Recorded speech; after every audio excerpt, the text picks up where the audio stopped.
जो लोग intraday trading करते हैं, रातों रात अपने पैसे को 5 फोल्ड कर लिया, 10 टाइम्स कर लिया, उनको आप क्या मैसेज देना चाहेंगे? What is the reality? There is no reality. People have made money and people have lost money. कि नए जनरेशन के लड़के आजकल जो आ रहे हैं सबके सब ट्रेडर्स बन गए हैं and they are losing good amount of money.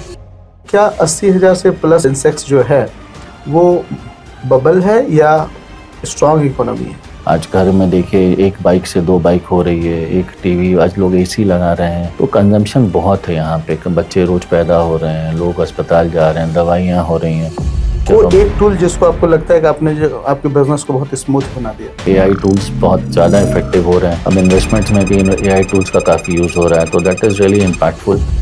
कुछ ऐसी ईमेल सर्विस के बारे में मुझे विचार आया 95 में कि रांची में ईमेल सर्विस शुरू करते हैं. तो मैंने एक स्प्रिंट आरपीजी कंपनी को चिट्ठी लिखी. उन्होंने मना कर दिया कि छोटा शहर है, यहाँ से पे ईमेल सर्विस की ज़रूरत नहीं पड़ेगी. जब मार्केट सर्वे करने गया, लोगों से समझाना शुरू किया कि कंप्यूटर से चिट्ठी चली जाएगी. तो उस समय परिकल्पना थी कि कागज़ टूट के जाएगा और कागज़ चिपकेगा कैसे. और ये बहुत बड़ा दिक्कत है, क्योंकि इंडिया में हम देख रहे हैं कि हम लोग जोमेटो स्विगी के लिए बच्चे पैदा कर रहे हैं, जो जोमेटो स्विगी का डिलीवरी बॉय बन रहे हैं. हायर एजुकेशन में 55% बच्चे जो हैं 55% से ज़्यादा इस एम्प्लॉयबल ही नहीं. अमेरिका में या बाहर में क्या होता है कि बच्चों को नौकरी खोजनी पड़ती है. तो वहाँ पे जब जूता घिसता है तो उनको समझ में आता है कि उसकी कीमत क्या है. यहाँ कंपनियाँ आती हैं, ये अच्छा नहीं तो वो अच्छा नहीं तो वो अच्छा नहीं करके निकल लेती. तो ये चेंज लाना बहुत जरूरी है. और जीवन इज नथिंग. हम सब सक्सेसफुल होना चाहते हैं, हम सब खुश होना चाहते हैं, हम सब नाम क्यों करना, क्यों इस चीज़ में पड़े हैं? सफलता है क्या?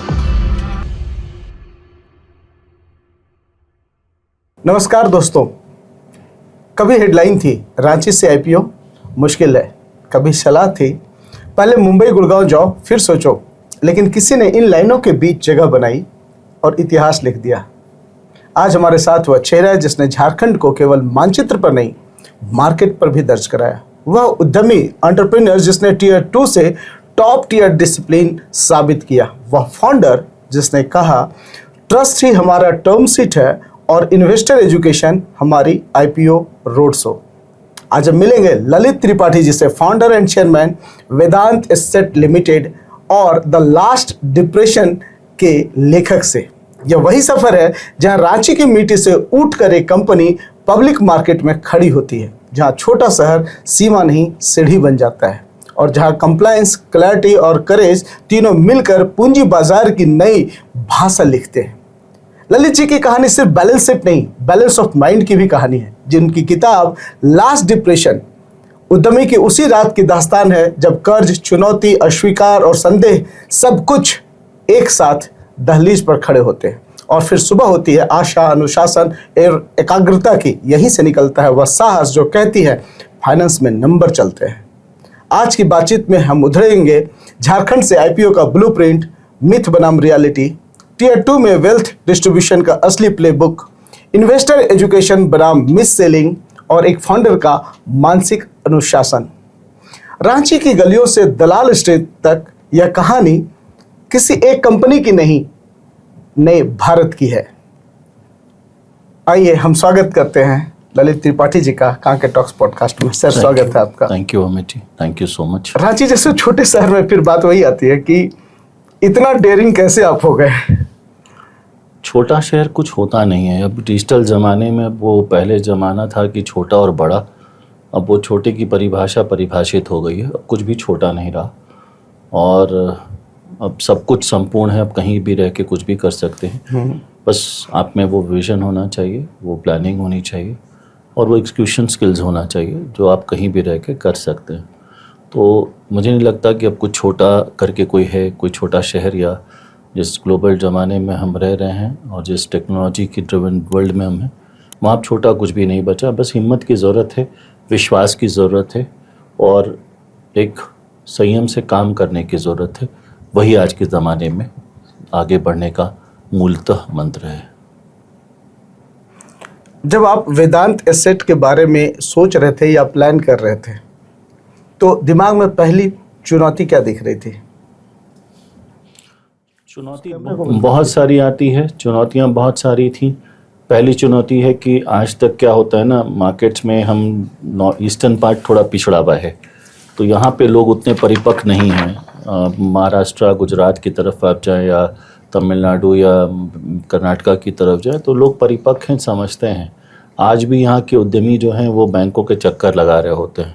सपने तो होते हैं लेकिन उनको पता नहीं होता आगे कैसे बढ़ना है। तो वो चीज़ें हमारे अभी इधर उतनी आई नहीं है। अब आ रही है, कल्चर आ रही है, लोग समझ पा रहे हैं कि बिज़नेस को ग्रो करने का सही माध्यम क्या है, सही तकनीक क्या है और सही तरीका क्या है। तो अब लोग उस तरह आ रहे हैं और लोग समझ पा रहे हैं। और इक्विटी मार्केट से अब देखें, झारखंड से भी कई सारी कंपनियां बाद में लिस्ट हुई, जो कि अच्छी एक चीज़ है कि शुरुआत है। और ये बहुत बढ़िया पॉजिटिव साइन है कि ग्रो करने के लिए अब आपको सिर्फ और सिर्फ लिमिटेड संसाधन, धन अब आपके लिए रोड़ा नहीं है। आप उसके बिना, अगर आपके सपने में दम है, अगर आपके प्लानिंग्स हैं आपकी कंपनी में, तो आप सोच सकते हैं, उससे परे भी सोच सकते हैं। कोई तो डर उस वक्त होगा आपके दिमाग में? असफल होने का, और असफल होना तो एक बार हर आदमी को रहता है। तो असफलता तो एक ऐसी चीज़ है जो हर वक्त आपको रहती है कि पता नहीं कर रहे हैं इसका क्या रिस्पॉन्स होगा। तो वो एक अच्छी चीज़ है, वो होना भी चाहिए। और वो डर ना हो तो आदमी आगे ना बढ़े। लेकिन एक भरोसा भी रहता है। भरोसा खुद पे था, खुद के विश्वास पे था, खुद की प्लानिंग पे था। और जब भरोसा आप कर सकते हैं खुद पे तो विश्वास पे बदल जाता है। जब मैं ला रहा था बहुत से लोग मना कर रहे थे कि क्यों फ़ायदा, क्या फ़ायदा है, ये आजकल क्या है, वैल्यूएशंस का गेम है, कंपनी वैल्यूएशंस पे आती हैं और वो स्पेस में ज़्यादा वैल्यू बनता है। बट मुझे लगा नहीं यार, सही रास्ते पे चलना, और हमें लगता है इस रास्ते पे चलना। अभी बहुत सीढ़ियाँ, अभी तो बस पहली सीढ़ी है, अभी तो बहुत कुछ है अभी आने वाले समय में। तो यहाँ से आगे बढ़ने की तमन्ना जो है वो ज़रूर है और हमें लगता है वो विश्वास है तो आगे ज़रूर बढ़ पाएंगे। 40 रुपया इशू प्राइस था आपका। 4 अक्टूबर 2022 में ओपन क्लोज हुआ और 12 अक्टूबर 2022 को लिस्ट हुआ। इस बीच का जो टाइमलाइन था उसके पीछे का इनसाइड स्टोरी क्या था? ऐसा है कि जब ये आईपीओ का डेट्स आया तो मुझे मेरे मर्चेंट बैंकर से जब बात हुई तो हुआ कि भाई अब सितंबर में नहीं आ पाएगा किसी कारण से, और अक्टूबर आने के बाद इसके कुछ मैंडेटरी रिक्वायरमेंट्स होते हैं कि आपको फाइनेंशियल्स 3 महीने, मतलब जून के, मार्च के फाइनेंशियल्स में अगर आप लेके आ रहे हैं तो आपको सितंबर तक आ जाना है।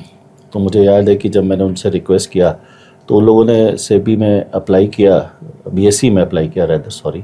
तो उसके बाद उन्होंने जब अप्लाई किया तो उस दिन छुट्टी हो गई थी और उसके बाद 29-30 तारीख था और हुआ कि 26 तक नहीं फाइल होगा तो आप 29-30 तक नहीं आ पाएगा और किसी कारण से अक्टूबर में आएगा तो आपको फिर नए करना पड़ेगा। तो मैंने अपने, हमारे मित्र हैं बीएसई के अजय ठाकुर जी जो उस समय हेड करते थे, उनको फ़ोन लगाया, वो लंदन में थे। तो उनसे मैंने कहा कि सर ऐसा है 5 बज गए हैं और इसमें मुझे चाहिए कि अप्रूवल आज आ जाए।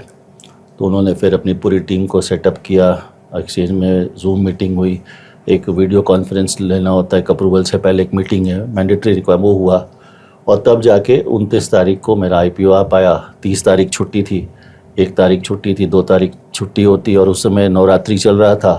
पूर्वी भारत में अष्टमी नवमी की धूम होती है तो वो चल रहा था। तो मुझे 3 दिन का आईपीओ था, 29 और 3-4 2 ही दिन मिले, 3 दिन मिले मुझे अक्टूबर के। तो मुझे आईपीओ लाने में तो वो एक रोमांच था जब लास्ट मोमेंट पे प्रयास से ये सितंबर में आ पाया और बहुत जल्दी हुआ। मतलब 3 दिन के अंदर ही सारा चीज़ हुआ कि 26 को अप्रूवल आया, 29 को डेट हुआ और हम लोगों ने 29 तारीख को इसको लेके आए। 29 सितंबर 2022 की बात है और 12 अक्टूबर को ये लिस्ट हुआ था। लिस्टिंग डे के सुबह जब टिकर खुला तो आपके दिल दिमाग में क्या अनुभूति थी? मैंने ईश्वर पे छोड़ दिया था। मैंने बहुत ज़्यादा दिमाग नहीं लगाया। मैंने कहा वो मेरे हाथ में नहीं है, मेरा काम वहाँ जहाँ तक था वहाँ तक मैंने किया, उसके बाद मैंने छोड़ दिया। बट जब मार्केट्स खुले और जब मालूम चला कि 65-70 पे ओपनिंग हुई तो मुझे लगा अच्छा, तब तक थोड़ा सा मन में सुकून भी था, तनाव से हल्कापन, राहत भी मिला। क्योंकि जब आईपीओ आया था पहला दिन सब्सक्रिप्शन बहुत कम हुए थे। उसके बाद मुझे याद है कि तब मैंने एक जूम मीटिंग की और बहुत सारे इन्वेस्टर से कनेक्ट किया और सौभाग्य ऐसा बढ़ा कि this was 56 times over subscribe हुआ था फाइनल डे। तो अच्छी बात थी, तो मुझे सुकून आया। तो उस दिन मैंने बहुत ज़्यादा तनाव नहीं था, ईश्वर पे छोड़ दिया था कि जो हो देखा जाएगा। फर्स्ट रिएक्शन फैमिली फ्रेंड्स का क्या था जिस दिन टिकर खुला और कम सब्सक्रिप्शन था? बहुत अद्भुत था। बहुत सारे लोग ऑफिस में मेरा वेट कर रहे थे और जब ऑफिस गए तो लोगों ने जिस तरह से मिला गर्मजोशी से, सब मेरे मित्र वहाँ पे जमा थे, तो एक अच्छा अनुभूति हुई। बिकॉज वो एक अनुभूति ऐसी होती है जैसे लगता है कुछ आपने अचीव किया। तो part and parcel, but that was good, एक अच्छा अनुभूति थी वो। रांची से इनकॉर्पोरेशन अब 2015 में करवाए, 22 में पब्लिक लिमिटेड, पब्लिक लिस्टिंग, इस पूरे ट्रैक में एक निर्णायक मोड़ कौन सा था? ये विचार जब आया कि जब 18-19 में विचार आया कि नहीं अब कुछ अलग हटके करते हैं, थोड़ा अलग, और इसके लिए मुझे लगा कि थोड़ा अलग हटके जब आपको करना है तो थोड़ा ट्रैक से हटना पड़ेगा। ये 19 की बात है। उसके बाद अनफॉर्चुनेटली कोविड आ गया था 20 में। 20 और 21 कोविड से ही हम लोग परेशान रहे, तो कोविड की वजह से काफ़ी डिसीजंस को डिले करना पड़ा। तो ये 19 के आसपास जब आया कि नहीं अब नए तरीके से कुछ काम करा जाए, और वही एक प्लान था कि जो नए तरीके से करने का विचार था वही आया। तो वो 19 में ही आप कहिए कि उसी समय एक मेजर इश्यूज आए थे। थोड़ा सा डिले हुआ पर्सनल हेल्थ के कारण, थोड़ा सा मुझे डिले करना पड़ा, बट देन दैट वाज 2019 जब ये ट्रैक आया कि मुझे इसमें बढ़ना चाहिए। वेदांत एसेट का core wealth financial distribution model जो है वो रेवेन्यू कैसे बनाता है? हम डिस्ट्रीब्यूशन में हैं और हम रूरल साइड में भी रूरल बिजनेस कॉरेस्पॉन्डेंट का काम करते हैं बैंकिंग का। तो जिसमें हमारे गांव देहात में अभी सेंटर्स हैं करीबन 1000 के आसपास, जो एकदम रिमोट एरियाज़ है। वहाँ पे लोग बैंकिंग सर्विसेज देते हैं बैंक ऑफ इंडिया के साथ और भी ग्रामीण बैंक के साथ हमारा टाई अप। तो वहाँ पे वो स्टोर फिज़िकली उनका प्रेजेंस होता है जो अनबैंक्ड एरिया है। तो ऐसे 1000 स्टोर झारखंड, बिहार, उड़ीसा और बंगाल में हमारे हैं जो अभी एक्टिव हैं, जहाँ पे एकदम सुदूर लोग होते हैं जो कि फाइनेंस का सर्विसेज को ले जाते हैं रूरल एरियाज़ में। तो वो एक मॉडल था जिसको हम लोगों ने बनाया। तो अभी ये चल रहा है और वे प्लानिंग की अब इसमें हम लोग और वैल्यू एडिशंस करके इसी साल हम कुछ 2-3 बड़े वैल्यू एडिशंस पे जा रहे हैं। CNBC TV18 best financial adviser 2016-17 में आपको दिया था। 2 साल लगातार यह मान्यता आपको मिला। इससे ब्रांड ट्रस्ट और फ्रेंचाइजी ग्रोथ में क्या इम्पैक्ट पड़ा? 2015-16 में जब मुझे ये मिला, 16-17 में जब मुझे मिला, तो ये एक पहचान थी। जब मैं काम कर रहा था तो थोड़ी निराशा हो गई थी, बहुत सारी चीज़ें थे, फैक्टर्स होते हैं। तो एक विश्वास को जगाता है और कुछ नहीं है। आपके कार्य को एक कोई भी अवार्ड्स होता है, रिकॉग्निशन होता है ना, वो वैलिडेशन होता है आपके काम का। तो जस्ट वैलिडेशन ही था।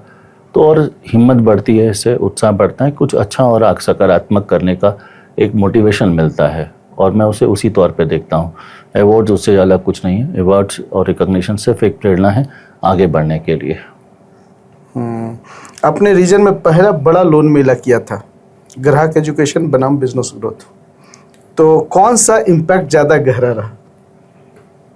2002 में मैं ICICI बैंक के साथ जुड़ा था, और तब मैंने ICICI बैंक के साथ जब जुड़े थे तो उसके साथ हर रूप में थे। तो मैंने सोचा था कि यार लोन्स के लिए, जो उस समय तक लोन्स लोगों को आसानी से उपलब्ध नहीं थी, बैंकों का चक्कर लगाना पड़ता था। तो हमने रांची में टाउन हॉल बुक करके हमने एक लोन मेला, जहाँ पे personal loan, business loan, 2 wheelers loan, car loan वगैरह और सारी कंपनियों को वहाँ पे हमने स्पेस दिया था। और वो था, लोग वहाँ आए और स्पॉट पे ही गाड़ियाँ मिल रही थी। तो वो एक अद्भुत फीलिंग थी और एक अद्भुत अनुभूति थी, जिसकी वजह से लगा कि ये चीज़ अलग है, आउट ऑफ बॉक्स है। क्योंकि उससे पहले 2002 में लोग लोन्स के लिए बाहर में चक्कर लगाते थे, बैंकों के दौड़ते थे, ब्रांच मैनेजर या बाहर लेवल्स पे मिलना पड़ता था। तो मुझे लगा कि वो एक अलग ही अनुभूति थी, बहुत ही संतुष्टदायक। और पहला लोन मेला इस तरह कंसेप्ट था जो बाद में ICICI बैंक ने बहुत जगह पे इसको इम्प्लीमेंट भी किया, बट वो पहला था ऐसा जो मैंने झारखंड में किया था। झारखंड बिहार का मार्केट थोड़ा क्या है ना कि प्रोडक्ट और सर्विस कम बिकता है और भरोसा ज़्यादा बिकता है, जो मुझे जहाँ तक एहसास हुआ है। तो यह भरोसा बनाने का आपका कोई फार्मूला है या फार्मूला था? भरोसा का इस दुनिया में एक ही फार्मूला है कि आप अगर अपने इन्वेस्टर्स या ग्राहक को फर्स्ट रखते हैं तो वही एक भरोसा होता है। अगर आप उनके लिए सोचते हैं, उनके हित के लिए सोचते हैं, उनके अनुसार सोचते हैं, तो ये कोई भी कंपनी का ग्रोथ पैरामीटर में सबसे बड़ा चीज़ होता है, सबसे बड़ा चीज़ होता है। आप इस डोमेन में जब आप वेदांत एसेट्स का फॉर्मेशन कर रहे थे, IPO ला रहे थे, तो ये IPO का जो ड्रीम है, ये पहली बार आपको कब लगा कि मुझे IPO में जाना चाहिए? 19 में, मैंने आपको बताया ना, 2019 में मुझे विचार आया। हाँ। तब मैं रूरल में जाने का सोच रहा था और मैं सोचा कि रूरल का मॉडल बनाया जाए। तो रूरल इतना आसान नहीं है। समय से थोड़ा पहले सोचने का एक नुकसान और फ़ायदा दोनों होता है। जैसे आज से 26 साल पहले मैंने रांची में एक सेमिनार कराया था ई-कॉमर्स पे 1999 में, और लोगों से कहा था कि ई-कॉमर्स आने वाले समय में बहुत बड़ा मार्केट है और बहुत बड़ा चीज़ है। तब लोगों ने रिजेक्ट कर दिया था। 1999 में रांची में एक सेमिनार कराए थे, और उसमें मैंने लोगों से कहा था कि ये एक नया चीज़ है, नई जगह है, और इसको अगर हम अभी समझ पाएँ, तब लोग नहीं समझ पाए थे। कई लोगों ने तो कहा कि यार हमारे यहाँ तो लोग जूता पहन के पाँव में डालते हैं तब लेते हैं, कपड़ों को हाथ से छूते हैं, चाय पीते हैं तब आते हैं, तब इस तरह के विचार थे। और आज देखिए चीज़ें बदल चुकी है। तो रूरल में भी अभी बहुत चेंजेस होंगे। आने वाले 10-20 साल बाद आप देखेंगे कि सारे बिजनेसेस रूरल की तरफ ही जाएंगे, क्योंकि वही एक मार्केट अभी बचा हुआ है और वही मार्केट है जहाँ पे चैलेंजेस बहुत है। अभी हम जैसे लोगों को अभी बहुत चुनौतियों से गुजरना पड़ रहा है। इतना आसान नहीं है मार्केट को डेवलप अभी, जबकि मार्केट एकदम नए फेज़ में है, अभी उतना परिपक्व नहीं है, उतना समझ नहीं है, लेकिन मार्केट है। रूरल मार्केट्स में बहुत पेनिट्रेशंस, बहुत दम है। और ये मैं समझ रहा हूँ कि अभी आने वाले 10-20 साल के बाद लोग समझ पाएंगे कि रूरल मार्केट्स कितना पोटेंशियल था। अगर कोई फाउंडर आज एसएमई के साथ पब्लिक होने का सोच रहा है, तो 5 डूज एंड डोंट क्या बताएंगे उनको? क्या करना चाहिए उनको और क्या नहीं करना चाहिए? पहला तो चीज़ ये है कि आईपीओ लाना सबसे आसान है, लेकिन इसमें 2-3 चीज़ें देखना बहुत ज़रूरी है। एक तो है कि आपको क्या आईपीओ डायल्यूशन करना ज़रूरी है, कि आपका ग्रोथ टेरिटरी क्या, आप क्या डिफ़ाइन किए हैं, क्या देखना चाहते हैं आईपीओ लाके, आप अचीव क्या करना चाहते हैं। दूसरा है आईपीओ के पैसे से आप यूज़ क्या करना चाहते हैं, क्या वो कैपिटल एक्सपेंडिचर पे होगा या बिज़नेस ग्रोथ पे होगा, वो देखना बहुत ज़रूरी है। और तीसरा बहुत ज़रूरी है, लास्ट में जो आप बोलेंगे कि बहुत ज़रूरी है कि एक अच्छी प्लानिंग का होना बहुत ज़रूरी है। एक अच्छे मर्चेंट बैंकर से मिलना। आजकल मर्चेंट बैंकर्स बहुत सारे घूम रहे हैं। आईपीओ तो ला देंगे, उसके बाद वो बाज़ार के भरोसे आपको छोड़ देते हैं और छोटे जगह के लोगों को बहुत नुकसान झेलना पड़ता है। और कई सारी कंपनियां मतलब लिटरली बंद हो जाती हैं इस गलतियों की वजह से। तो वो चुनना बहुत ज़रूरी है, समझदारी से डिसाइड करना, मर्चेंट बैंकर्स का सही सिलेक्शन करना, समझना सही तरीके से। वरना लोग तो कई आते हैं आजकल, झारखंड बिहार जाएंगे, मर्चेंट बैंकर्स घूमते हुए मिल जाएंगे, आईपीओ के सपने भी दिखाते हैं, लेकिन आईपीओ लाने का पर्पस और सही प्लानिंग हो तभी लाएं, अन्यथा ऐसे हाथ चलने वाली बात हो जाती है। अगर 2022-25 के बीच लिस्टिंग टुडे परफॉर्मेंस के उतार चढ़ाव से आपकी सबसे बड़ी सीख क्या रही? कीमत बनाम कीमत निर्माण का फ़र्क? कीमत में देखता ही नहीं हूँ। कीमत से मुझे इसलिए लेना नहीं है कि मुझे आज तक जब से लिस्ट हुई है मैंने 1% भी अपना डाइल्यूट नहीं किया है, मैंने अपनी डायलेशन नहीं की है प्राइसेस जितने भी फ्लैट, बिकॉज मेरा काम है, आगे का विजन मेरा क्लियर है। और मैं जब इस बात पे क्लियर हूँ तो मुझे नहीं लगता कि मुझे इसमें बहुत सोचना चाहिए। प्राइसेस इस तब होगा जब बेचना हो, तब सोचूंगा, जब अभी तो बनाने का समय है। और अभी लग रहा है कि आने वाले 3 साल तक मेरी कंपनी में वैल्यू प्रपोजिशन बहुत है, मुझे बनाना है और बन रहा है, हम उस पर ध्यान देंगे। रिटेल इन्वेस्टर्स के लिए जो हाई रिटर्न का लो रिस्क शॉर्टकट जैसे भ्रांतियाँ पालते हैं, उसको आप कैसे तोड़ते हैं? देखिए हाई रिस्क आजकल क्या है ना, हम लोगों ने एक पूरा समाज में बना दिया है। मैं हमेशा से कहता हूँ कि पैसे का शेयर्स या इन्वेस्टमेंट एक इक्विटी है, बिजनेस है, आप इसको बिजनेस की तरह समझिए। जब मैं खुद बिजनेस नहीं कर रहा हूँ तो मैं आपके बिजनेस में इन्वेस्ट कर रहा हूँ और ये बिजनेस है, सिंपल समझ लीजिए, प्रिंसिपल यही होता है। इंडिया में अनफॉर्चुनेटली लोग आजकल इक्विटी मार्केट्स को एक तरीके से आप कहिए कि गेमिंग ऐप की तरह यूज़ करते हैं कि आए पैसा बना रहे निकल लिए। लेकिन अगर सब ये सोचने लग जाए तो कंपनियां कहाँ बनेंगी, कंपनियां रहेंगी नहीं। आज की तारीख में आज भी इंडिया जैसे भारत जैसे इतने बड़े देश में लिस्टेड कंपनियां और इन्वेस्टेड कंपनियां बहुत कम है, यूनिवर्स बहुत छोटा है। तो चूँकि सब अगर यही सोचे कि हम पैसा ही लगा के पैसा बना लें तो काम कौन करेगा। तो काम बनना, ग्रोथ होना बहुत ज़रूरी। तो इन्वेस्टमेंट जब भी करें तो रिस्क बिजनेस में रखें। अगर डॉक्टर है, फार्मास्यूटिकल समझ में आता है, दवाई समझ में आती है, उसमें जो उनका समझ की चीज़ है, तो जिसको जो इंडस्ट्री समझ में आती है उसमें इन्वेस्ट करना चाहिए। बहुत से लोग आते हैं कि मुझे बस रातों रात पैसा बन जाए, तो वो ऐसा होता नहीं है।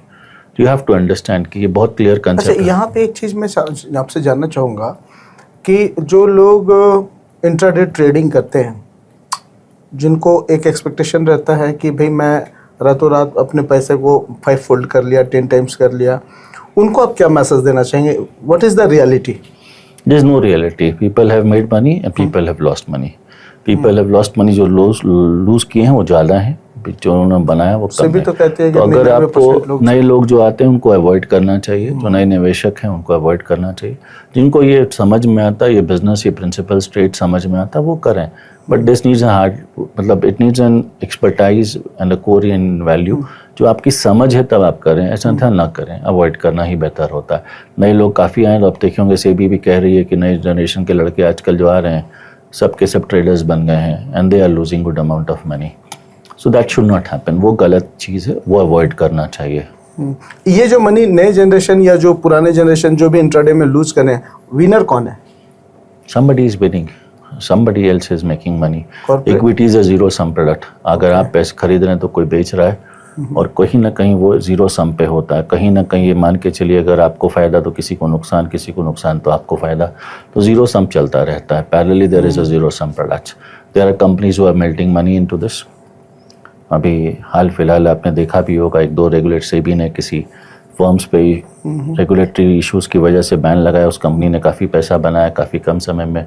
तो there are somebody who making money, somebody is losing money. But why to lose money? तो वो पैसा अपना हार्ड एंड मनी अगर है तो उसे लूज़ नहीं करना चाहिए. समझदारी से इन्वेस्ट करना चाहिए. तो ट्रेडर बनने के लिए बहुत समय होता है, बहुत एक्सपीरियंस चाहिए होती है, कोर्ट लेवल्स ऑफ नॉलेज चाहिए होता है. अगर आपके पास वो है तो अच्छी बात है, नहीं है तो अवॉइड करिए.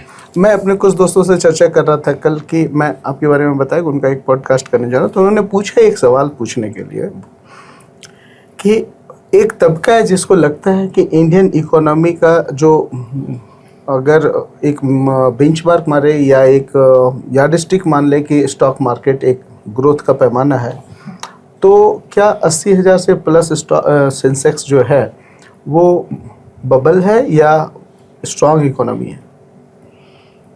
देखिए, ये Sensex doesn't decide your economic parameters. ठीक है, Sensex is a stock of 30 equities. उसमें आप पूरे देश की इकोनॉमी को नहीं समेट सकते. वो एक बेंचमार्क ज़रूर है, बढ़ता है तो आप समझ सकते हो. और ऐसा कुछ बबल नहीं होता. India is a consumption based economy, बहुत बड़ा इकोनॉमी है. आबादी हमारे लिए एसेट भी है. और आज आप देखें कि हमारे कंजम्पशंस, आज घर में देखिए एक बाइक से 2 बाइक हो रही है, एक टीवी, आज लोग एसी लगा रहे हैं. तो कंजम्पशन बहुत है यहाँ पे. बच्चे रोज़ पैदा हो रहे हैं, लोग अस्पताल जा रहे हैं, दवाइयाँ हो रही हैं. सो इकोनॉमी बहुत कंजम्पशन लेड इकोनॉमी है हमारा. और अभी भी यहाँ पे बहुत अच्छे से ट्रैक, रूरल अभी पूरा छूटा हुआ है. कंजम्पशन रूरल में थोड़ा आया है. ये जितनी सरकारी योजना चल रही हैं, हर राज्य में आजकल जो एक योजना चल रही है, मैया, झारखंड में मैया योजना है, तो इससे पैसा जा रहा है. वो पैसा इकोनॉमी में वापस आता है, कंजम्पशन में आता है. तो वो कहीं ना कहीं खर्च हो रहा है. आज लोगों के अंदर लाइफस्टाइल चेंज हुआ. आप रूरल में जाइए, लोगों के पास स्कूटर बाइक मिल जाएगा. पहले सिलेंडर, लकड़ी में, कोयले में खाना बनाते थे, अब सिलेंडर आ गया है. तो लाइफस्टाइल चेंज हो रहा है. तो वो कहीं ना कंजम्पशन को बढ़ा रहा है. और ये कंजम्पशन बहुत बड़ा है. तो आने वाले समय में इंडिया में कंजम्पशन की कमी नहीं है. बस यही है, इसको साइकिल पे लाना, सही तरीके से प्रोसेस करना. And that's a huge economy still. तो ऐसा कुछ बबल या बड़ा बेंचमार्क या Sensex is the only benchmark, ऐसा नहीं है. ओके. क्या लगता है कि डाउन द लाइन 6 महीना में ये स्टॉक मार्केट कहाँ तक? ये प्रेडिक्ट करना मुश्किल है और करना भी नहीं चाहिए. ओके. ये फिर वही वाली बात हो जाएगी कि मैं मतलब based on certain, it is various parameters, global economic situations, conditions, bank का रेपो रेट्स अभी कट रहे हैं, सीआरआर कट हो रहा है. बहुत सारे डिपेंड्स करता है. इकोनॉमी कोई एक पैरामीटर पे नहीं चलती कि कितना चल और कितना भी जाए, वो आगे जाना ही है. आप आज 5 साल के बाद सोचें तो आज जहाँ है वहाँ से ऊपर रहेगा, ये निश्चित है. अच्छा, एक तबका को ये लगे, ये मेरा पर्सनल क्वेश्चन, एक तबका को ये लगता है कि मोदी गवर्नमेंट कहीं ना कहीं इनकम टैक्स का स्लैब बढ़ा दिया है, जीएसटी नीचे कर रहा है, बैंक में रिटर्न अच्छा नहीं है. तो वो चाहता क्या है? गवर्नमेंट ये चाहती है कि खर्च करने की हैबिट लोगों का बढ़े. क्या सच्चाई है? ये सच्ची बात है. जब इन्फ्लेशन बढ़ा रहता है तो बैंकों के रेट्स बढ़ जाते हैं. बैंक नहीं चाहते हैं rates of interest, in fact loans के रेट्स ऑफ इंटरेस्ट ज़्यादा होते हैं. तो आप देखेंगे कि कंजम्पशन कम होता है. इन्फ्लेशन को चेक करने के लिए वो पैरामीटर्स होते हैं जो सेंट्रल बैंक्स के होते हैं. अभी सेंट्रल बैंक्स ने रेट कट करना शुरू किया है और उसका इकोनॉमी में देख रहे हैं कि लोन सस्ते हो गए हैं. लोन सस्ते हो रहे हैं तो लोग गाड़ियाँ खरीद रहे हैं, लोग अपने लिए फ्लैट्स खरीद रहे हैं, घर खरीद रहे हैं. अब इंडिया में 2 तरह की इकोनॉमी है. एक प्रीमियम इकोनॉमी है. गाड़ियाँ देखें तो एक रेवल 50 लाख के ऊपर की गाड़ियाँ खूब बिक रही हैं और एक छोटे 10 लाख के आसपास की गाड़ियाँ. तो ये दोनों में काफ़ी जंप है. 2 पैरामीटर्स हैं. तो फ्लैट्स में अगर आप देखें तो लग्जरी अपार्टमेंट्स, लग्जरी फ्लैट्स बहुत बिक रहे हैं और लो कॉस्ट फ्लैट्स बहुत है. तो ये समझना बहुत ज़रूरी है. ऐसे मतलब आप पैरामीटर्स की अगर आप बात करें तो this is the parameter which is there. और ये सरकार कोई भी रहे, मीन आबादी है, बच्चे रोज़ पैदा होंगे, रोज़ आपको डायपर लेना है, रोज़ आपको बच्चों का दूध लेना है, बहुत से प्रोडक्ट डिमांड्स हमेशा रहेंगे और सही तरीके से वो एड्रेस करना है। It is all about that. Government ने अपनी तरफ से, गवर्नमेंट की एक पॉलिसीज होती है जिसका इम्पैक्ट पड़ता है। अभी जीएसटी घटाया गया है, definitely I mean that's a good move. उसका इम्पैक्ट पड़ेगा तो इकोनॉमी में वापस आएगा and that will be reflected in the markets. Okay, technology ने आपके बिजनेस के स्टेबिलिटी को, आपको क्या लगता है कि आपके बिजनेस को स्टेबल करने में हेल्प किया है? टेक्नोलॉजी बहुत बड़ा प्लेयर, लेकिन अभी टेक्नोलॉजी में छोटे शहरों में बहुत चैलेंजेस हैं। हमें मतलब एक अच्छा प्लेटफॉर्म बनाने के लिए, टेक प्लेटफॉर्म, बहुत मेहनत लगती है। हम अभी बना भी रहे हैं, हमारे को लगता है काफ़ी समय जा रहा है, लेकिन वो एक्सपर्टाइज आजकल के आप बड़े शहरों में वो स्ट्रेंथ है, वो लोग हैं और वो जल्दी से कर पाते हैं, उनका एक्सक्यूशन फास्टर है, हमारा एक्सक्यूशन स्लो है। तो टेक में छोटे शहर में अभी भी थोड़ा सा परेशानी है, पेन है, और समय आते वो भी ठीक हो जाएगा। लेकिन अभी पेन, आज की तारीख में अगर आप बात करें तो यस, छोटे शहरों में एक टूल जिसको आपको लगता है कि आपने जो आपके बिजनेस को बहुत स्मूथ बना दिया? ऑटोमेशन करना is a very important part. आजकल ऑटोमेशन हो जा रहा है, एआई टूल्स बहुत ज़्यादा इफेक्टिव हो रहे हैं। अब इन्वेस्टमेंट्स में भी एआई टूल्स का काफ़ी यूज़ हो रहा है, तो that is really impactful and that's changing the way people think. आप जैसे पहले खाते थे, पीते थे, सोते थे, जगते थे, कम्युनिकेट करते थे, सब चेंज हो गया। अब आप कहीं सो अब जा रहे हैं तो आप एक फेसबुक में डाल दीजिए ट्रैवलिंग टू, तो पूरी आपके जितने जुड़े हुए लोग को पता चल जाता है। आप पहले खाना खाते थे तो आप जाते थे किसी रेस्टोरेंट के बाहर, खड़े होते थे, लेके आते थे या बैठ के खाते थे। आज आप खाने का ऑर्डर करते हैं, खाना आपके घर पे आ रहा है।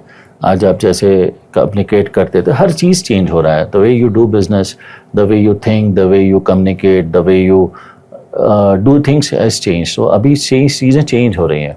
आज से 10 साल पहले कोई नहीं सोचा था कि खाना आपके घर के बाहर होगा, कोई डिलीवरी होगा, राशन की सामान आपके घर तक चल के आ रही है। पहले गली मोहल्ले में एक राशन की दुकान हुआ करती थी, लोग चल के जाते थे, पसंद करते थे, लेके आते थे। आज आपको जो भी चाहिए एक मैसेज ऐप खोलिए, डालिए, सामान वाला आपके घर के बाहर खड़ा है। तो सब चीज़ें चेंज हो रही है। तो आई am sure things will change in time. Okay, miss selling financial distribution में एक बड़ा रिस्क है और रियल रिस्क है। इसे रोकने के लिए आपके पास आपने क्या स्टेप? मिस सेलिंग तभी होता है जब आप अपना इंटरेस्ट प्रथम रखते हैं और इन्वेस्टर का इन्वेस्ट बाद में रखते हैं। और मिस सेलिंग हर जगह पे होती है। टारगेट बेस्ड जहाँ पे सेल्स होता है, बैंकों में आप चले जाएं, कई बैंकों में टारगेट्स होता है। उस पर सेबी ने बहुत स्ट्रिक्ट एक्शंस भी लिया है कि आरबीआई सेबी दोनों ने, कि कहाँ पे कम्युनिकेशन गैप होता है, लोग समझ नहीं पाते। अब उनकी ज़रूरत नहीं है, ये चीज़ें उनको बेच दी जाती है। तो वो एक इम्पॉर्टेंट एरिया है जहाँ पे तभी हो पाएगा जब इन्वेस्टर भी अवेयर होगा। तो जब बायर्स अवेयर होते हैं कि वो क्या ले रहे हैं, तब जब वो क्वेश्चन तभी बोलेंगे जब उनको अवेयरनेस होगी। तो अभी बहुत सारे अवेयरनेस ड्राइव चल रहे हैं, बहुत से अलग अलग इंडिविजुअल्स, बहुत सी संस्थाएं, बहुत सी संस्थाएं अवेयरनेस ड्राइव करें, तो दे आर अवेयर अबाउट कि उनको क्या है।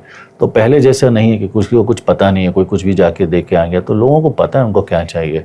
तो जैसे जैसे अवेयरनेस बढ़ेगा, मिस सेलिंग अपने कम होगा। इट्स ओनली बाय अवेयरनेस, और कोई टूल नहीं है। मिस सेलिंग दो ही तरह से है, एक ऑर्गेनाइजेशन लेवल पे, जो ऑर्गेनाइजेशन शॉर्ट विजन होते हैं वो मिस सेलिंग करते हैं। जिनको लॉन्ग टर्म प्लान है, लॉन्ग टर्म विजन है, लॉन्ग टर्म उनका ग्रोथ स्टोरी है, वो कभी ये सब चीज़ों में नहीं पड़ेंगे।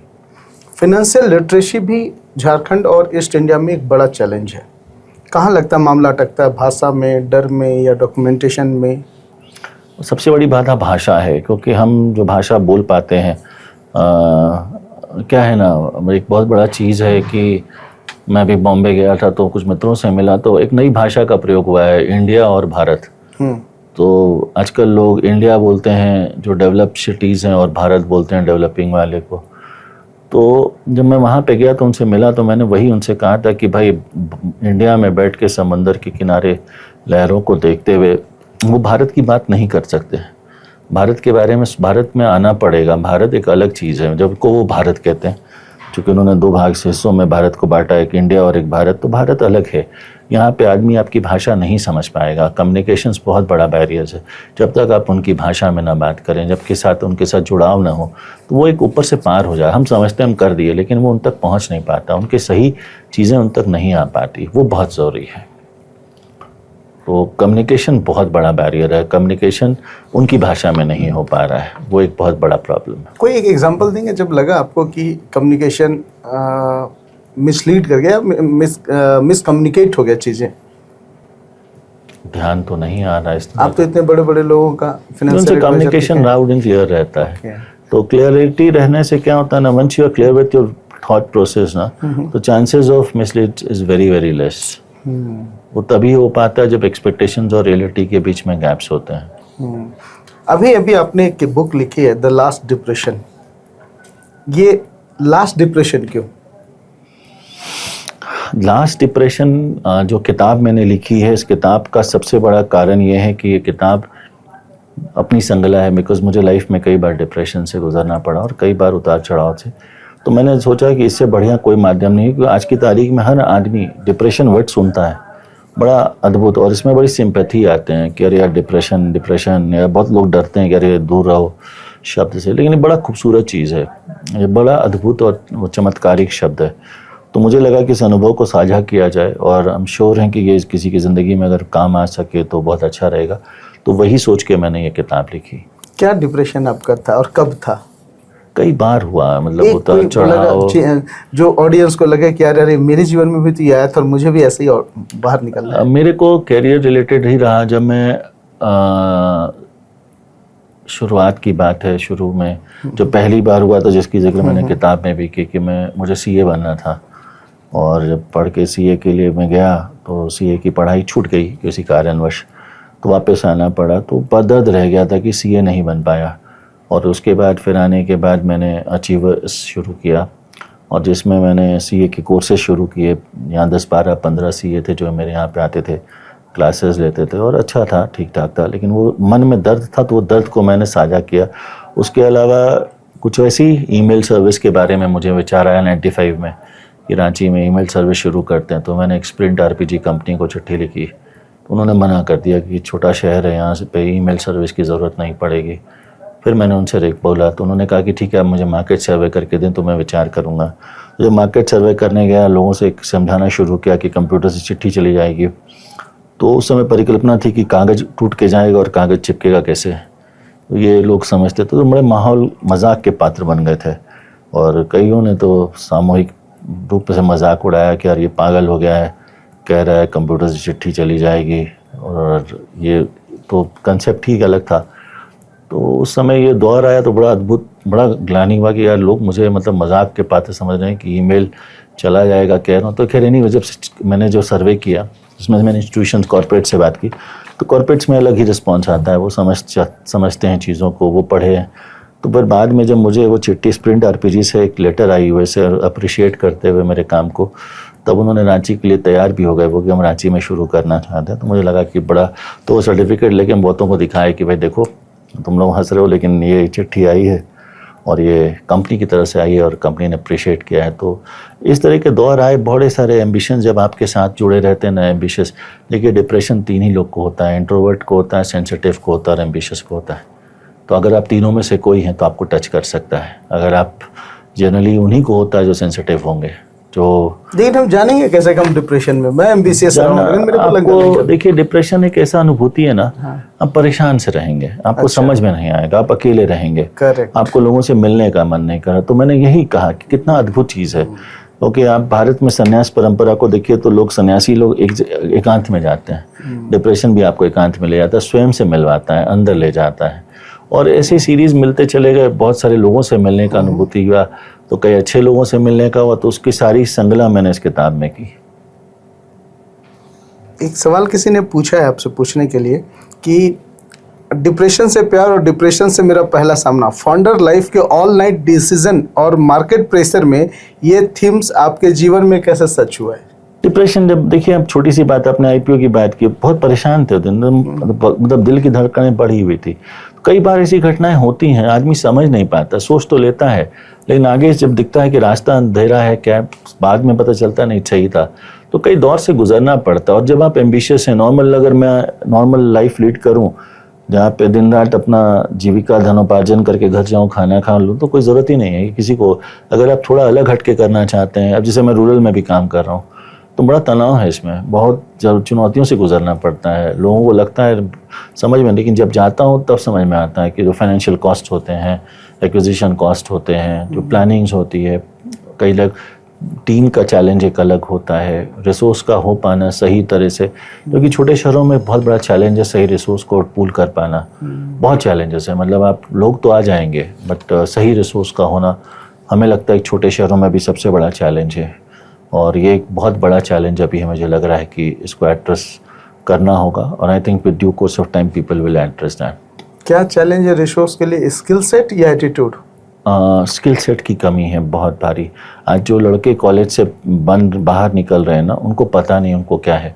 उन्हें मालूम है कि उनको करना क्या है करना, लेकिन वो देने वाले क्या उनको नहीं मालूम। तो जैसे कॉर्पोरेट वर्ल्ड में डुएबल्स बोलते हैं और डिलीवरेबल्स बोलते हैं कि करेंगे क्या क्या वो मालूम है, देंगे क्या, डिलीवरेबल क्या होगा, सैलरी कितनी चाहिए उनको पता होगी, बदले में क्या आएगा वो, वहाँ पे आपको फिर वहाँ पे कहानियाँ शुरू होती हैं। तो वो क्लियर स्किल्स नहीं होता, वहाँ पे कम नहीं, बच्चों को वो स्किल्स नहीं है, एंटरप्रेन्योरशिप नहीं है। मतलब we are producing children only for the sake of doing a job. Institutions में जो जॉब ओरिएंटेशन है, कंपनियाँ आ जाती हैं, अब कई लड़के कंपनी में चले गए, नॉर्मल दौड़ रहे हैं, वैसा नहीं होता। और ये बहुत बड़ा दिक्कत है, क्योंकि इंडिया में हम देख रहे हैं कि हम लोग जोमेटो स्विगी के लिए बच्चे पैदा कर रहे हैं, जो जोमेटो स्विगी के डिलीवरी बॉय बन रहे हैं, या फिर ब्लिंकिट में, या इस तरह की कंपनियां, to name just a few, तो हम डिलीवरी बॉयज़ बना रहे हैं। अभी तो मैं कहीं इस एक स्टोरी पढ़ रहा था कि हायर एजुकेशन में 55% बच्चे जो हैं 55% से ज़्यादा इस एम्प्लॉयबल ही नहीं है। That's a fact data, because देखिए क्या हो रहा है ना, बच्चों में स्किल्स नहीं, प्रैक्टिकल इंडस्ट्रियल विजिट्स नहीं है। देखिए मैं अभी किसी हमारे परिचित हैं और मैं उनसे बात कर रहा था, तो वो यूएस में उनका ग्रैंडसन है, तो +2 जब कर रहा था तो उसे इंडस्ट्रियल ट्रेनिंग के लिए भेजा गया था, और उनका वाइल्ड फायर पे ट्रेनिंग किया उस लड़के ने, और 17 साल उम्र है उस लड़के की। तो वाइल्ड फायर पे ट्रेनिंग करते उसने रिसर्च डॉक्यूमेंट बनाया, उसने उस पर रिसर्च प्रोड्यूस किया, वो फिर 2-3 कंट्रीज़ में उसको बुलाया गया, उसको वाइट हाउस बुलाया गया, और वहाँ से उसको एक $50,000 की सम्मान राशि मिली। उसने एक कंपनी खोल ली, IPO ले आया, लिस्ट कर लिया, आज उसके 17 साल के लड़के के पास में 20 लोग काम कर रहे हैं। तो स्किल्स देखिए वहाँ पे ये हो रहा है। यहाँ 17 साल के बच्चे अभी भी बच्चे हैं, हम वो दे ही नहीं पा रहे एक्सपोजर, अभी भी हम उन्हें बच्चे समझ के घुमा रहे हैं, फिरा रहे हैं, स्विमिंग पूल और टेनिस और यही सब कर रहे हैं। हम नहीं समझ पा रहे कि वो स्किल्स आना चाहिए छोटी उम्र से। हमने एक टारगेट बना दिया, ये कर लो तो ये, वो कर लो तो वो, कॉलेज से निकलेंगे तो।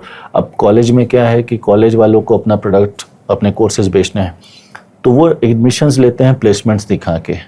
तो बच्चे जब एडमिशन लेते हैं उनको लगता है अधिकार है मेरा कि मुझे कंपनी, अमेरिका में या बाहर में क्या होता है कि बच्चों को नौकरी खोजनी पड़ती है, तो वहाँ पे जब जूता घिसता है तो उनको समझ में आता है कि उसकी कीमत क्या है। यहाँ कंपनियाँ आती हैं, ये अच्छा नहीं तो वो अच्छा नहीं तो वो अच्छा नहीं करके निकल लेते। तो ये चेंज लाना बहुत ज़रूरी है। ये बेसिक चीज़ें हम लोग जब तक डेवलप नहीं करेंगे, स्किल्स डेवलप नहीं करेंगे, सेट ऑफ पीपल नहीं करेंगे, आई मीन टाइम। आपको क्या लगता है कहाँ पे लैकिंग है, इंस्टीट्यूशन लेवल पे, पेरेंटल लेवल पे, या इंडस्ट्री एकेडमिया का कोलैबोरेशन वगैरह में? नहीं, इंडस्ट्री और एकेडमिक्स के बीच में कोलैबोरेशन लेवल पे गैप्स है। जो रिक्वायरमेंट्स और जो डिमांड और सप्लाई में अंतर है। जो बच्चे बन रहे हैं उनका क्वालिटी अलग है, जो इंडस्ट्री को चाहिए वो अलग है, और यही वजह है कि लोग नहीं फिट कर पा रहे। अदरवाइज और कोई गैप्स नहीं है। इंस्टीट्यूशन अच्छा कर रहे हैं, ऐसा नहीं इंस्टीट्यूशन खराब है, इंस्टीट्यूशन अच्छा कर रहे हैं, पढ़ा, बट गैप है, उस गैप को एड्रेस करना, और जब तक वो गैप एड्रेस नहीं होगा ये प्रॉब्लम्स परसिस्ट करेगा। आपने बुक में कहीं जिक्र किया है गिरने की कला और आशा की किरण। आप अपने पर्सनल लाइफ में कोई ऐसा जिसमें आपको लगा कि मैं गिर के उठा, कोई किस्सा सुनाएंगे? देखिए, गिरने की कला, पहले तो ये है कि ये आई कहाँ से, मैं इस पर आपको थोड़ा सा बता दूं कि हज़ारीबाग में एक अंकल हैं, तो नहीं रहे वो, कोविड के समय नहीं रहे, लेकिन उनसे मेरी बात होती तो बड़े क्लोज़ और बड़े अद्भुत पर्सनालिटी थे। मतलब वो अद्भुत पर्सनालिटी इसलिए कहता हूँ कि घुड़सवारी के शौकीन और घर बड़ा, और मुझसे बड़ी संवाद होती थी, बड़ी चीज़ों पे बात होती थी, और बड़े, तो मैं उन्हें अंकल कहता था। अंकल से जब बात होती थी तो एक बार गिर गए थे वो, तो मैंने उनसे फ़ोन करके पूछा कि अंकल चोट लगी क्या, तो बोले कि नहीं, थोड़ा सा वॉक करते, रोज़ 5 किलोमीटर वॉक का आदत था उनका, तो कहीं वॉक कर रहे थे, थोड़ा सा पहाड़ पे आज हल्का सा चढ़े तो पैर स्किड कर गया। तो मैंने सारा जो लोड है वो दाहिने कंधे पे ले लिया, और ये दाहिने कंधे पे जो मस्कुलर पेन है ये 19 दिन रहता है। मैंने एक पेन किलर खा लिया है, और बोले ललित मैं घोड़े से बहुत गिरा हूँ, I know the art of falling. तो मैंने कहा अंकल रुक जाइए। तो मैंने लिखा कि लोग आर्ट ऑफ लिविंग सिखाते हैं, आर्ट ऑफ विनिंग सिखाते हैं, और आर्ट ऑफ सक्सेसफुल सिखाते हैं, कोई आर्ट ऑफ फॉलिंग पे बात ही नहीं कर। गिरना सबसे सुंदर चीज़ है जीवन का, और सबसे खूबसूरत चीज़ है, आप असफल ना हो। आप ज़िंदगी में जितना सफलता सिखाता है ना, सफलता नहीं सिखाता। जितना आपको नेगेटिव सिखाता है उतना पॉजिटिव नहीं देता है। सीखने के पैटर्न से हम बात करें, क्योंकि वो आपको वो चीज़ दे जाता है जो आपको कहीं किताबों में नहीं मिलेगा। वो एक्सपीरियंस होता है, वो रियल एक्सपीरियंस होता है, वो जो पेन होता है, वो जो दर्द होता है, वो एकदम ओरिजिनल होता है। तो वो एक चीज़ मुझे अद्भुत लगी। मैंने कहा ये तो अच्छी चीज़ है, तो सीखने की चीज़ वहाँ से मिली। और ज़िंदगी में सफल कई बार होना पड़ा, आज भी होता हूँ तो बड़े अच्छे से रहता हूँ। तो कई बार उतार चढ़ाव रहते हैं, चीज़ों को बदलना, ऊपर जाना, छोड़ना, फिर उसे पकड़ना, तो चीज़ें आती और जाती रहती हैं। और कई बार ऐसा हुआ है।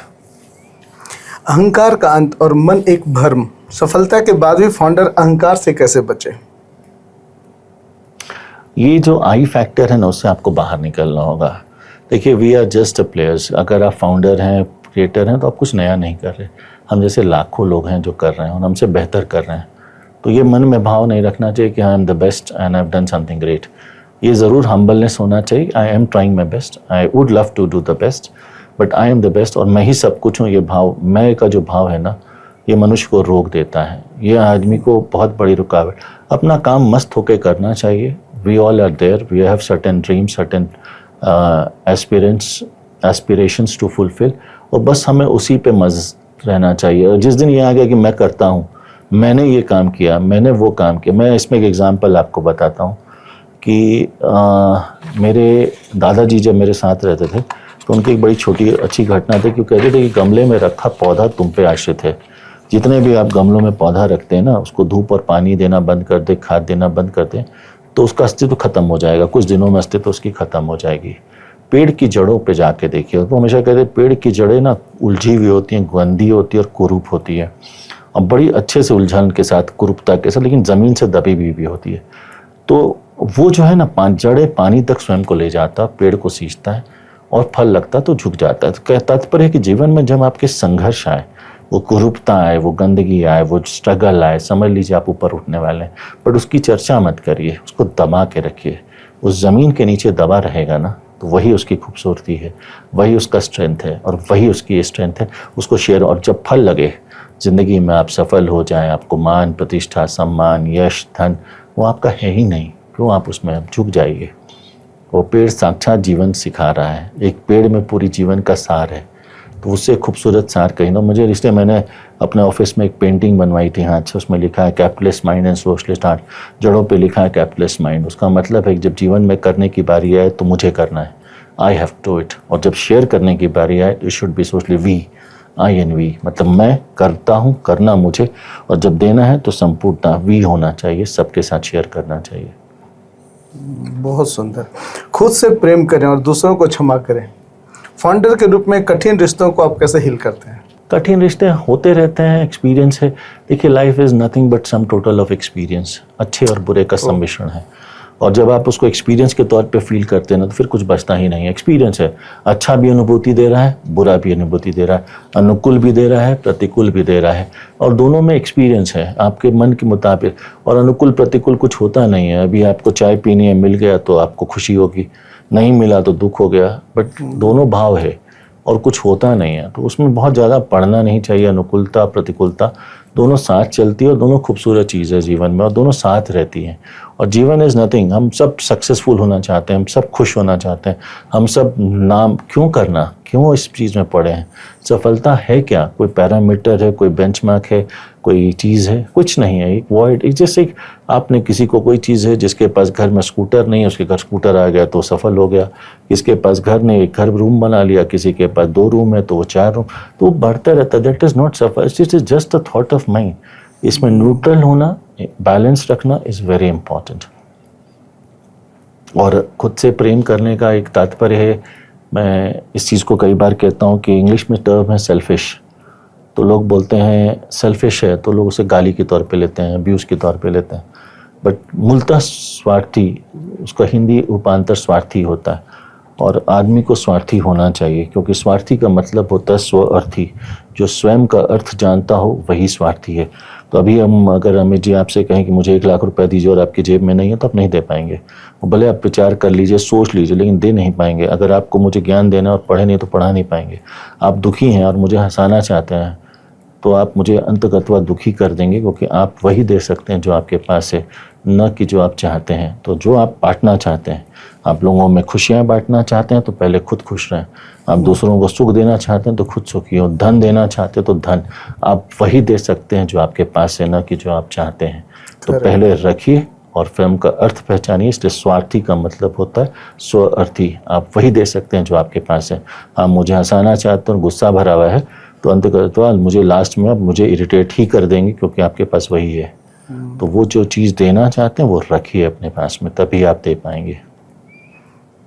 दूसरों के लिए समर्पित जीवन, आपका गिव बैक मॉडल क्या है? Give back model is simple, because आज देखिए मेरा मोटिव यही है कि रूरल में मैं चेंज लाना चाहता हूँ, लोगों की ज़िंदगी बदलना चाहता हूँ, समाज में एक बदलाव देखना चाहता हूँ लोगों के बीच में। और ये बहुत हद तक पॉसिबल है, करना चाहें तो आप कोई चीज़ ज़रूरी नहीं है कि आप हर चीज़ को करके दिखाएं या देखें। बहुत अलग अलग तरीका। आज मेरे पास लोग हैं, एक खूंटी में हड़ियाँ बेचती थी महिला, उसका प्रचार भी हुआ था, वो हमारे साथ जुड़ी है, वो 25,000 रुपया बनाती है और पढ़ी लिखी लड़की, ग्रेजुएट की थी। ऐसे कई लोग हैं। तो वो मेरे लिए बहुत संतुष्टि की बात है कि लोगों के घर बदल रहे हैं, जीवन बदल रहे हैं, लोगों के घर में रोशनी, उम्मीद आ रही है। मैं इन लोगों से मिलता हूँ। मैं जब अभी वुमेंस डे आया था तो सब ग्रामीण क्षेत्र की महिलाएं क्रिकेट खेल रही थी, क्या चेहरे में खुशी थी, वो अनुभूतियाँ ही अलग हैं उनके चेहरे में, वो सुकून, वो चित्ता। और हम देने वाले हैं कौन? हम कुछ दे नहीं सकते। ये गलत फहमी निकाल दीजिए कि आप किसी की, आप बस उसका हिस्सा बन सकते हैं, आप कुछ दे नहीं सकते। एक कविता आपने लिखी थी, एक बार सुनाया भी था मुझे, एक बार फिर से सुनाएंगे वो कविता? मैंने 3-4 कविताएं लिखी हैं। तो चौराहे वाली चौराहे वाली एक कविता थी। हाँ, मैंने गाड़ी में बैठ के आप किसी तो ये चौराहे मैंने पे, सुजाता चौक पे बैठा हुआ था, तो ऐसे एक विचार आया था कि चौराहे की विचार है कि मैंने अनगिनत लोगों को जन्मते देखा, अनगिनत लोगों को अस्पताल से घर आते देखा, कईयों को कंधे पे वापस घाट जाते देखा, मैंने कईयों को पैदल आते देखा और कईयों को गाड़ी से वापस जाते देखा। मैं चौराहा हूँ। मैंने अनगिनत रिश्तों को बनते देखा और अनगिनत रिश्तों की टूटती डोर को देखा। मैं चौराहा हूँ। मैंने कई रिश्तों को देखा, कई पीढ़ियों को देखा और कई संबंधों को देखा। मैंने कई डोलियों को सजते हुए देखा और कई डोलियों को टूटे हुए धार को वापस टूटे हुए रिश्तों की धार पे देखा। मैं चौराहा हूँ। मैं लोगों को भागते देखा, सफलता की चाह में देखा, असफल होकर वापस आते देखा, कईयों को अर्श से फर्श पे जाते देखा और फर्श से अर्श पे आते देखा। मैंने लोगों को कई रूप में देखा, कई दौड़ते देखा, भागते देखा, सफलता की चाह में देखा, कई धर्म को देखा, कई पंथ को देखा, कई संप्रदाय को देखा, कितने सारे रिश्तों को देखा। बट आज भी मुझे चौराहे पे इंतज़ार है। मैंने सिर्फ लोगों को भागते देखा, दौड़ते देखा, मुझे आज भी इंतज़ार है। मैंने किसी को चौराहे पे बैठ के चौराहे का मज़ा लेते हुए नहीं देखा। मुझे आज भी इंतज़ार है कि कोई ठहर जाए, रुक जाए और चौराहे पे बैठ के चौराहे का मज़ा ले जाए। क्या बात है। कहीं लास्ट डिप्रेशन इस चौराहे की कविता के बाद से तो ख्याल नहीं आया था? नहीं, ऐसा नहीं है। मैं कविताओं का देखिए क्या है ना, लिखने का शौक था। तो एक कविता जो मेरे लाइफ में बहुत पहले मैंने लिखी थी, अगर आप कहें तो मैं सुनाऊं। बिल्कुल बिल्कुल। कि तू राजा है या रंक है, इससे कोई फ़र्क नहीं पड़ता, तेरी तकदीर एक तस्वीर है। हम सब एक दिन दीवार में टंग जाएंगे। तो तू राजा है या रंक है, इससे कोई फ़र्क नहीं पड़ता, तेरी तकदीर एक तस्वीर है। तू जिम्मेवारियों को बखूबी निभा या नालायकों की तरह दिन बिता, इससे भी तेरी तकदीर में कोई फ़र्क नहीं पड़ता, तेरी तकदीर तो भी एक तस्वीर है। तू खुशियाँ बाँट या जहाँ के गम उधार ले ले, तू खुशियाँ बाँट या जहाँ के गम उधार ले ले, इससे भी तेरी तकदीर में कोई फ़र्क नहीं पड़ता, तेरी तकदीर तो भी एक तस्वीर है। तू मंदिरों में घंटियाँ बजा, तू मंदिरों में घंटियाँ बजा या मदिरालय में मदपान कर, इससे भी तेरी तकदीर में कोई फ़र्क नहीं पड़ता, तेरी तकदीर तो भी एक तस्वीर है। तू साधुओं के साथ दिन बिता या चोरों के साथ रात गुजार, इससे भी तेरी तकदीर में मुदस्सर कोई फ़र्क नहीं पड़ता, तेरी तकदीर तो भी एक तस्वीर है। क्यों अपने तस्वीर को चमकाने में बैठा है, क्यों अपने कल को बनाने में बैठा है। तू गम और खुशी दोनों को मिला ले, इसी पल घूट उसका घूट लगा ले। तू कल बनाने में आज गंवा बैठा है, कल मुस्कुराने में आज रुला बैठा है। तू कल को भूल जा, आज में ज़िंदगी बिता ले, कल को मनाने में आज कमा बैठा है, तू इसी पल ज़िंदगी का लुत्फ़ उठा ले, तू हर सांस में ज़िंदगी बिता ले और हर सांस में ज़िंदगी मना ले, यही तेरी सच्ची तकदीर है और यही तेरी सच्ची तस्वीर है। क्या बात है, लिव क्या लाइफ बात है। ब्रेथ बाय ब्रेथ, ज़िंदगी सुंदर। सांसों की धार है और कुछ नहीं है। बहुत सुंदर। पेड़ की जड़ जैसे बनो, हाइप से दूर, टिकाऊ ग्रोथ के लिए आपकी 3 जड़ें क्या हैं? 3 जड़ें हैं, खुद के अंदर जाना, हमेशा नए प्रयास करना, नए चुनौतियों का सामना करना और नए रास्तों को चुनना। ये 3 जड़ें हैं और 3 फल जो है सफलता है कि जब आ जाए कुछ अच्छा हो तो उसे बांट देना समाज के बीच में, सबसे बड़ा फल है। जो चीज़ प्राप्त हो इस जड़ों के द्वारा और जब फल लगे तो उसे बांट देना, वापस दे देना। एक लड़का जो कॉलेज ग्रेजुएट हुआ है अभी अभी या थोड़े दिन पहले और अपना स्टार्टअप कर रहा है, आपकी इतनी लंबी जर्नी और एक्सपीरियंस से उसको आप क्या सलाह देना चाहेंगे? पहला तो ये कि कहीं जाके काम करे, सीधा स्टार्टअप नहीं करे। एक्सपीरियंस हम लेते नहीं हैं, हम सीधा कागज। आजकल लड़के जो हैं चैट जीपीटी से बड़े सारे प्रेजेंटेशंस बनाते हैं और कंपनी के बारे में सोचते हैं और उनको कंपनी में करोड़ों का प्रॉफिट दिखता है, वो होता नहीं है और उसकी वजह से उन्हें निराशा हाथ लगती। तो पहले कुछ महीने का ही सही कहीं प्रैक्टिकल, अगर स्वयं के घर परिवार में हो तो वहाँ कर लें या कहीं और हो, एक first hand on experience of working वो डेवलप करें। काम करना कैसे है, काम को किया कैसे जाता है और काम को आगे कैसे बढ़ाना है। और ये जब आप सीख लेते हैं उसके बाद आके आप अपने बिजनेस मॉडल को देखिए, समझिए, तो वो थोड़ा रियलिस्टिक दिखेगा। अदरवाइज़ वो थियोरेटिकल ज़्यादा होता है, रियलिस्टिक कम, और उसके असफल होने के चांसेस ज़्यादा होते हैं क्योंकि हमें लगता है ये अच्छा है। हम एक कमरे में बंद होकर कोई बिजनेस प्लान बनाते हैं और लगता है कि बहुत हिट हो जाएगा और एक्चुअली होता नहीं, तो फिर पैसा भी डूबता है और लोगों को परेशानियाँ भी होती हैं। तो उसके पहले होमवर्क करना बहुत ज़रूरी है, समझना बहुत ज़रूरी है और तभी जाके आप सफल हो पाएंगे। नहीं तो अन्यथा सीखते हैं, फिर एक्सपीरियंस से गलतियां करके लोग सीखेंगे, लेकिन टाइम चला जाता है। फिर आप 2, 3, 4 साल 5 साल असफलताओं के बीच में गुजार के सीख के जब आते हैं तो 5 साल आपका प्राइम टाइम चला जाता है, थोड़ा लेट हो जाता है। तो इनिशियली आप शुरू में ही कहीं जॉब ले लें, फर्स्ट हैंड ऑन एक्सपीरियंस कर लें, उसके बाद ही काम पे लगे। एक नया कल्चर जन्म हो रहा है, school drop out, college drop out, हम स्टार्टअप में हैं, हम अपना कर रहे हैं, इस पे क्या विचार है अपना? ठीक है, टैलेंट अगर है और उनको लगता है तो अच्छी। आजकल क्या है ना, ये क्रेज़ है कि भाई माइक्रोसॉफ्ट का फाउंडर भी स्कूल है, फेसबुक का मालिक भी स्कूल ड्रॉप आउट है, तो स्कूल ड्रॉप आउट हो कि हम वैसा नहीं होता है सब। फैंटेसी है। उन दोनों के बीच में क्या रियलिस्टिक होना बहुत ज़रूरी है। तो वो रियलिस्टिक अप्रोच है तो आप, it doesn't give a difference अगर आप रियलिस्टिक हैं तो। To be realistic is very important and that's a challenge कि रियलिस्टिक होना बहुत ज़रूरी है। बच्चों में मैंने आपको एक एग्जांपल दिया ना कि एक हमारे जो उनका ग्रैंडसन है जो अमेरिका में है और आज वो सक्सेसफुल है 17 साल में, तो देखिए कहीं ना कहीं आपको पीछे जाना होगा, सीखना होगा और तभी आप कर पाएंगे। सीख आप 2 तरह से सकते हैं, या तो पढ़ाई लिखाई करके या दूसरों से, या फिर एक्सपीरियंस है। एक्सपीरियंस वाला थोड़ा लंबा होता है, उसमें आपके समय थोड़े चल जाते हैं और जब आप सक्सेस अटेन करते हैं तो टाइम का एक पीरियड पार हो चुका होता है। निवेशक जो जिनको रिटर्न कम मिला है उनमें कम में संतोष हो और कंपाउंडिंग इन्वेस्टमेंट उनको समझाएं, उसके लिए आप क्या करते हैं? कैसे उनको कन्विंस करते हैं या कन्विंस नहीं करते? हम कन्विंस करना ही नहीं चाहते। कन्विंस उसको किया जाता है जहाँ पे आप अपने प्रोडक्ट को बेच रहे होते हैं। Correct. So it is all about alignment होता है। उनको चाहिए क्या, वही अलाइन कर दीजिए। अगर किसी को, जैसे आप रेस्टोरेंट जाते हैं तो आपके पास मेन्यूज़ होता है कि आप खाना क्या चाहते हो, ब्रॉड कैटेगरीज होती हैं कि आप south Indian, north Indian, Chinese, Italian क्या खाना चाहते हैं। उसके बाद जब आप एक डिसाइड करते हैं उसके अंदर के मेन्यू, वैसे ही अगर आप अलाइन कर देते हैं तो जब आप हम अलाइन कर देते तो वो सिंपल है कि वो आप अचीव हो जाता है। It is only when it is not aligned, जब आप जाते हैं कहीं पर कहते हैं कि मुझे ये खाना, सामने वाला कहता नहीं ये कहिए, तो फिर वहाँ पे दिक्कत आती है। अगले 3 वर्ष में आपका एक्सपेंशन प्लान क्या होगा कंपनी का? अभी हम बहुत मेजर एक्सपेंशन अभी इंटरनल है, अभी हम इंटरनली हम काफ़ी टेक टीम पे काफ़ी इन्वेस्ट किए हैं। So we are working very aggressively on tech teams and rural entrepreneurship पे।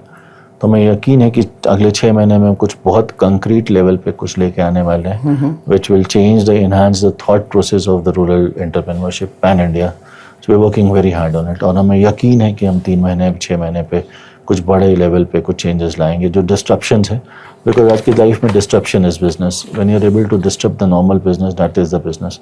तो मैंने 2 साल का अभी पेन बहुत लिया है, ओके, टेक पे बहुत समय गया है और नई चीज़ों को डेवलप करना तो ऑलमोस्ट डन है। तो अगले 1-2 महीने के अंदर हमारा टेक रेडी है और हम रूरल साइड में जा रहे हैं। So I am sure I will bring lot of disruptions. आपने बुक में कहीं लिखा है सच्चाई ताकत एक इंसान के अंदर चरित्र और उसकी ईमानदारी है। कॉर्पोरेट में इसको कैसे देखते हैं आप? सबसे बड़ा चीज़ है ये, अगर आपके पास है तो आपके साथ में वो समझ लीजिए ये वो ब्रह्मास्त्र है जिसके ऊपर चल के आप बहुत कुछ पा सकते हैं। और वो कहने की चीज़ नहीं होती है, वो चलने की चीज़ होती है, दिखनी चाहिए। तो कई लोग कैरेक्टर्स पे बात, इसलिए मैंने अपनी किताब में लिखा भी है कि character is the favourite subject of characterless. चरित्रहीनों का सर्वश्रेष्ठ विषय होता है, क्योंकि उस पर बात करते हैं। बात करने की चीज़ नहीं है, वो चलने की चीज़ है। उस पर आप चर्चा नहीं कर सकते, चले की चीज़ है। हर आदमी चलता है, कोई आदमी गलतियों से सीखता है, कोई आदमी कुछ तरीके से, बट चरित्र एक ऐसी चीज़ है जिस पे चला जाता है, बोला नहीं जाता। तो ऑर्गेनाइजेशन लेवल पे कई सारे ऑर्गेनाइजेशन ऐसे हैं, झारखंड में भी हैं, जो कि बहुत प्रोफाउंड लेवल पे उस पर चलते हैं और दिखता है उनके चाल चरित्र में। तो वो चलने की चीज़ है, बात करने की चीज़ नहीं है। आजकल कैजुअल अप्रोच में, कहीं बॉम्बे गया था तो कॉफ़ी पी रहा था तो मैंने ऑब्जर्व किया इंटीग्रिटी पे बहुत लोग बात कर रहे थे। तो मैंने सोचा यार कितना कैजुअल टॉपिक हो गया ये। People are talking about integrity casually, it's not to be discussed. ये चलने की चीज़ है, ये अंदर से आने, ये बहुत बड़ी चीज़ है, ये चलने वाली बात है। इस पर चर्चा क्या कर सकते, चर्चा तो हो ही नहीं सकती। आपने अपनी बुक में लिखा है अपनी सीमाओं से परे लड़ाई जारी है। क्या मतलब है इसका? Limitations, beyond my limitations. सीमाओं से परे का मतलब है, जब हम, देखिए क्या होता है ना, एक दिमाग की एक सोच होती है और हमें उसमें बांध दिया जाता है। एक सीए से बात करें तो सीए की जितनी पढ़ाई करते हो उससे बंधा होगा, डॉक्टर से बात करें तो डॉक्टर की पढ़ाई से बंधा रहता है। हम उससे परे निकलना नहीं चाहते। और एक बहुत अच्छा एग्जाम्पल है, आपको बताता हूँ। एक यूरोप में एक चर्च का मॉडिफिकेशन होना था। चर्च बहुत खूबसूरत चर्च थी। तो जब चाय बन रही थी ना, तो चाय के आर्किटेक्ट आए थे, इंजीनियर्स आए थे और टाउन प्लानर्स आए थे। सारे लोग बैठ के मीटिंग कर रहे थे कि लिफ्ट कहाँ लगाया जाए चर्च में, जैसे चर्च का नेचुरल ब्यूटी चेंज नहीं हो। तो लोग जब मिल रहे थे, चर्चाएं कर रहे थे, तो बात हुई कि भाई इसको बिना छेड़े हुए कैसे किया जाए। तो दिन भर चर्चा चली, कहीं यहाँ लगाएंगे तो लुक मर जाएगा यहाँ, तो उसमें आपस में डिफरेंसेस आ रहे थे। शाम को चाय वाला आया, बाहर से चाय बोला गया, तो चाय वाला आया चाय लेके। तो उसने पूछा क्या चीज़ चल रहा है, तो लोगों ने कहा कि भगा दिया उसे कि यार बड़ी सीरियस मीटिंग है, तुम चाय पी लो और जाओ। चला गया। तो फिर अगले दिन वो चर्चा फिर चल रही थी, फिर चाय बोला गया, फिर चाय वाला, फिर उसने पूछा क्या चल रहा है, तो किसी ने कहा कि यार चर्च में अंदर लिफ्ट लगाना है और उसी पे बात हो रही है कि इसको कैसे लगाया जाए। तो उसने हंसते मुस्कुराते एक ही चीज़ कहा, ये तो बाहर भी लग सकता है। तो लोगों ने बाल नोचा, क्योंकि सारे लोग उसके अंदर बंधे हुए थे, बाहर का कोई सोच ही नहीं रहता। वो चाय वाला सोच पाया क्योंकि उसकी सोच खुली थी। तो हम बंधे हुए इतने होते हैं ना बाउंड्रीज में, beyond the boundaries he life शुरू होती है। उसको कहते हैं, आजकल नया टर्म उसके लिए लोग शुरू किए हैं और बड़ा ये catchy word, out of box. Out of box कुछ होता नहीं है, it is only thinking beyond your limitation. जब आप अपने लिमिटेशन से बियॉन्ड सोचते हैं, अगर आपके पास पैसा नहीं है तो आप बड़ा सोच सकते हैं, कोई बड़ी बात नहीं है। अगर आपके पास लिमिटेड, तो आप और सोच के करने की क्षमता भी और हो भी सकता है। ये सोच बहुत बड़ा दायरा। सोच, अगर आपने सोच लिया ये नहीं होगा तो नहीं होगा। सोच में इतनी ताकत होती है, इतनी ताकत होती है कि असंभव को मतलब संभव करने की ताकत होती है। तो वो लिमिटेशन से बियॉन्ड, अब मैंने जो सोचा है, मैं अभी नहीं बोलना चाहता हूँ क्योंकि बहुत बड़ा पब्लिक डोमेन में अभी नहीं बोलना चाहता हूँ, क्योंकि अभी फिर मजाक के पात्र बनते। लेकिन हाँ, विचार में ज़रूर आया कि मैं ये करके दिखाऊंगा और देखूंगा, और मैं उसी पे लगा हुआ। वाह, सुपर। मन एक भ्रम है, क्या मतलब है इसका?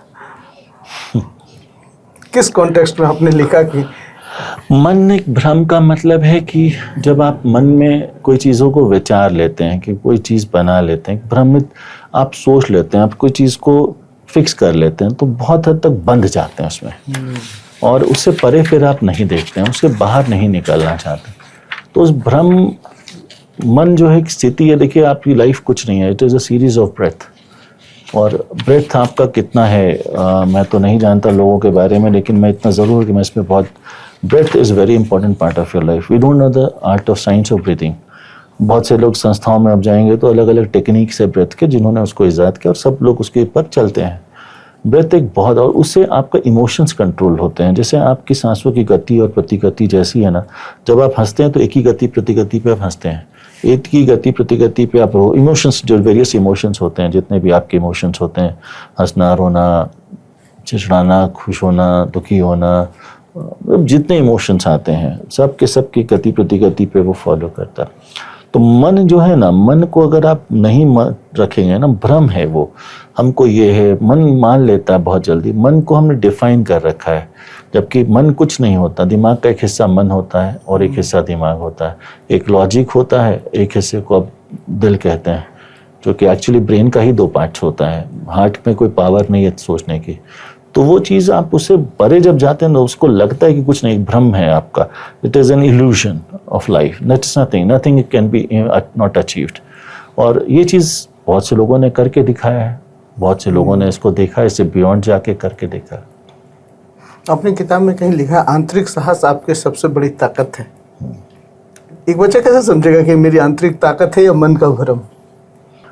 देखिए, जब आप आंतरिक साहस है तो आप शांत हो जाते हैं। आपके विचारों में शांति आ जाएगी, वो दिलता बंद हो जाएगी। बहुत शानदार। और जब आप भ्रमित होंगे ना तो बड़े विचारों का उद्वेलन होगा, बहुत विचार आएंगे और उसमें आप उद्वेलित हो जाएंगे, मतलब उत्तेजित रहेंगे, बहुत विचार एक साथ आएंगे। तो जब भ्रम में रहेंगे तो विचलन, और जब आप शांत हो जाएंगे तो समझ लीजिए कि आप जो है उस मार्ग पे चल रहे हैं। आखिरी के 2 सवाल। पहला सवाल ये कि द लास्ट डिप्रेशन जो किताब है वो किनको पढ़ना चाहिए? सबको पढ़ना चाहिए। जो लोग थोड़े से भी लोग, नाम ऐसा है डिप्रेशन ना, ये डिप्रेशन पे किताब ही नहीं। I am not authorise to write on clinical depression, I am not a doctor, but it is about depression, that how do you see depression. Depression एक बहुत अच्छी चीज़ है, पॉजिटिव चीज़ है, उसको सकारात्मकता, और सबको, नेता को होता है, नेता लोग समझते हैं, अभिनेता को होता है, बिजनेसमैन को होता है, रिच को होता है, पुअर को होता है। ऐसा नहीं, कोई क्लास नहीं है कि डिप्रेशन सिर्फ उन्हीं को होगा जो स्ट्रगल कर रहे हैं या तनाव है। और दूसरा, इसमें सिंपैथी की ज़रूरत ही नहीं है, इसमें सहानुभूति चाहिए ही नहीं। लोग डिप्रेशन मरे, यार ये डिप्रेशन है, बीमार है, एकांत है, ये परेशान, भीड़ लग गई उसको, ऐसा है ही नहीं। वो तो बड़ा खूबसूरत चीज़ है। तो ये सबको हो सकता है, किसी को भी हो सकता है। मैंने किताब में जिक्र भी किया कि नेताजी थे, उनके पास बहुत भीड़ रहती थी और अचानक से उनको लगा कि ये डिप्रेशन, मतलब उस समय वो लाइफ एंड लाइवलीहुड पे था। फ्रॉम समवन, किताब में एक और कहानी है, from someone to no one you are everyone. हम पूरी ज़िंदगी संबंध में जीते हैं कि आप फलान अमित जी हैं तो डीजी क्रो के हैं, फलान, एक एंटिटी बन गई, ईगो बन गया, हम उसमें ज़िंदगी गुजार देते हैं, जबकि यू आर बियॉन्ड दिस। तो हम एक काम से बंधे होते हैं और उसमें ही अपनी ज़िंदगी, अपनी लाइवलीहुड को ही लाइफ समझते हैं। लाइवलीहुड जो हम करते हैं धन उपार्जने के लिए, धन उपार्जन करते हैं ज़िंदगी जीने के लिए। बट प्रॉब्लम क्या है, हमारा 80% टाइम लाइवलीहुड में चला जाता है, लाइफ पीछे खाली रह जाता है। और हम समझते हैं बाद में जब आप बूढ़े हो जाते हैं तो आप उसमें सक्षम नहीं होते कि आप लाइफ को देख पाएँ। तो ये वो जो पैरामीटर्स है ना, डिप्रेशन किसी को भी छू सकता है, तो कोई भी। और ये डिप्रेशन पे है ही नहीं, डिप्रेशन के पॉजिटिव साइड्स पे। It is not telling you how to have, it is just telling you how do you see it as a positive aspect of life, and you will love. कुछ लोग किताब पढ़ के ये भी बोलेंगे कि मुझे डिप्रेशन हो जाए अगर ऐसा है तो। किताब कहाँ से वो खरीद सकते हैं? किताब अमेजन पे है और फ्लिपकार्ट्स पे अवेलेबल है ऑनलाइन।